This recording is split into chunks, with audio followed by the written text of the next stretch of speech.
Ladies and gentlemen, please welcome to the stage Tag, Matt, Josh, and Craig Romney. On a train, someday she only wants a break. Hey, she wants what she wants. But man, I know she needs to feel. Thank you. Thank you. How did Dad do last night?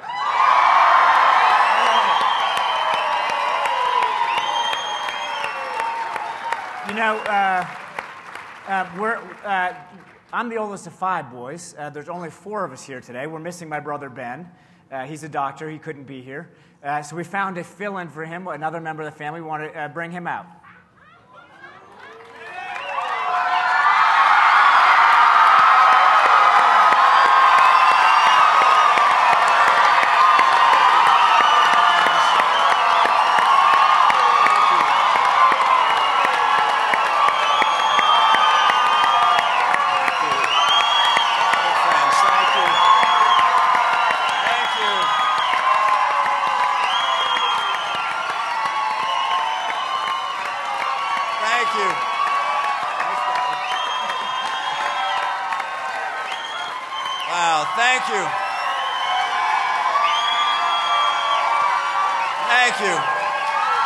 Thank you.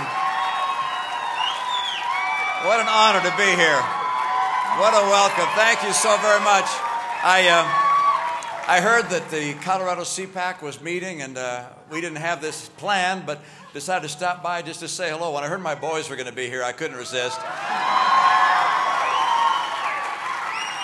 And I want to thank you for the work you're doing. I know how important it is. I know this is going to be a close-fought battle. We need to win Colorado. If we do, you know what? We're going to take back the White House.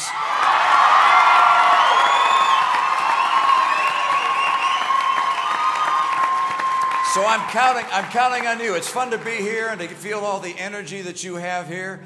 I know of your enthusiasm. I know of your passion for America and your desire to take our country back on the path for prosperity and peace. But for that to happen, you guys are going to have to cheer here and then go out and knock on doors and get people who voted for President Obama to see the light and come join our team. And if you do that, why we'll all be able to come together and have a wonderful inauguration celebration in January. So let's make sure that happens. Now, you know, last night I thought was a great opportunity for the American people to see 2 very different visions for the country. And I think it was helpful to be able to describe those visions. I saw the president's vision as trickle-down government.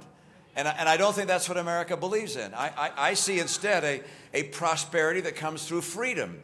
And we have 2 very different courses for America: trickle-down government or prosperity through freedom.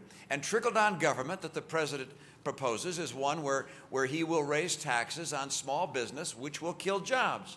I instead want to keep taxes down on small business so we can create jobs. This is about good jobs for the American people.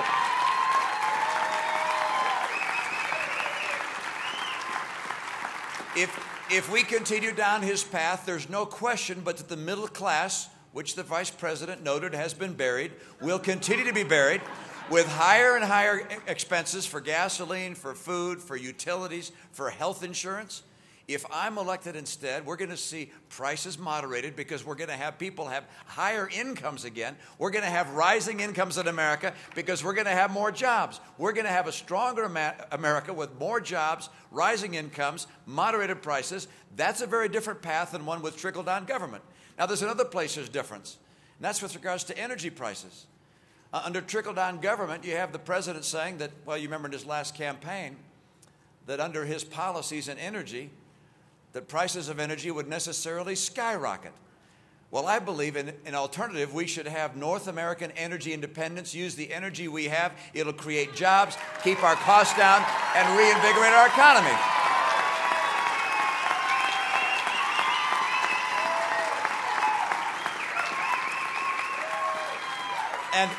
And you heard the president last night describe how he plans on reducing the deficit. He said it was $4 trillion, but only in Washington would you count $4 trillion of reduction when, in fact, his plan calls for adding $1 trillion of debt every one of the next 4 years.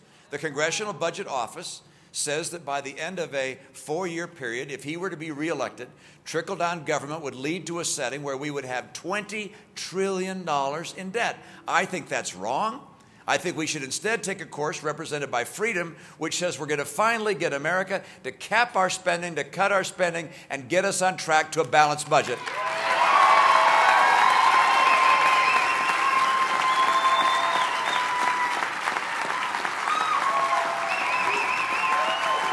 And it's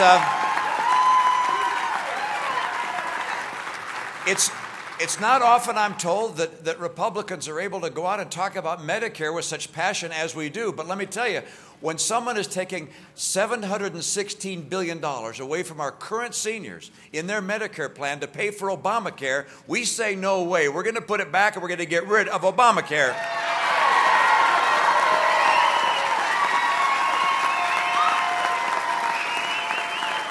And then there's our military. The president has proposed cutting our military budget, and then this sequestration idea that came out of the White House cuts our military budget even more. We're looking at about $1 trillion in cuts. The Secretary of Defense has said that those cuts would be devastating to our military. Can you imagine allowing cuts of that nature to proceed, as this president seems to be willing to do? If I'm president, we will restore the strength of American military. We will not cut our military budget.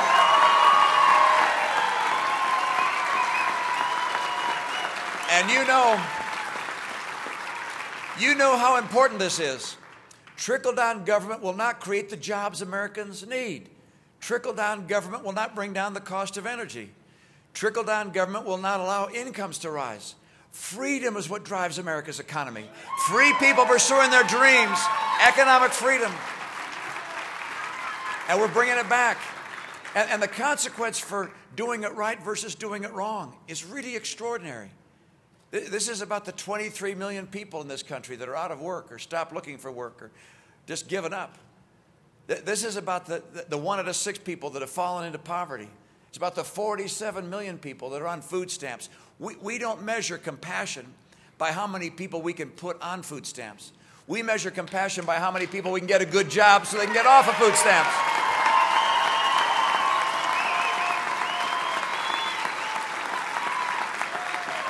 And so this is about those 23 million people. It's about the next generation.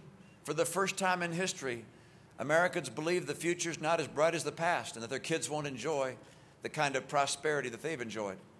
Well, that would happen, I'm afraid, if President Obama were reelected. It will not happen when I become the next president of the United States.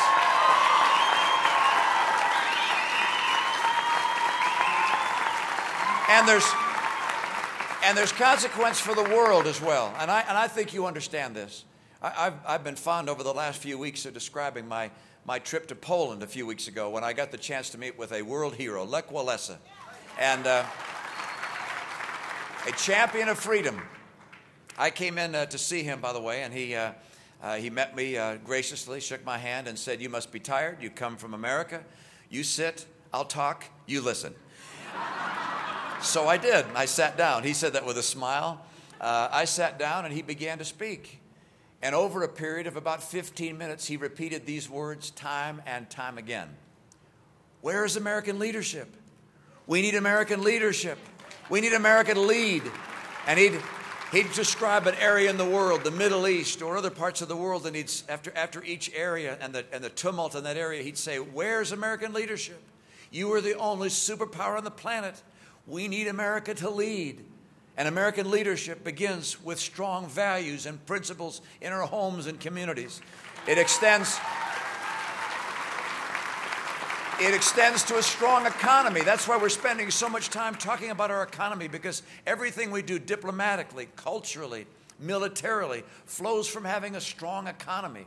And so we must rekindle the American economy. These last 3 years, this has not been a real recovery. Oh, it bumps up, it bumps down. You're going to see ups and downs over the coming months, I'm sure. But this is not the trend you want to see. So far this year, America's economy is growing more slowly than last year.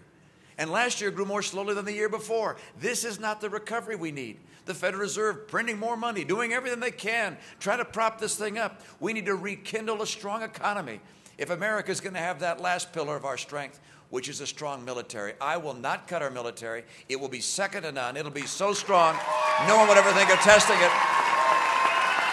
And so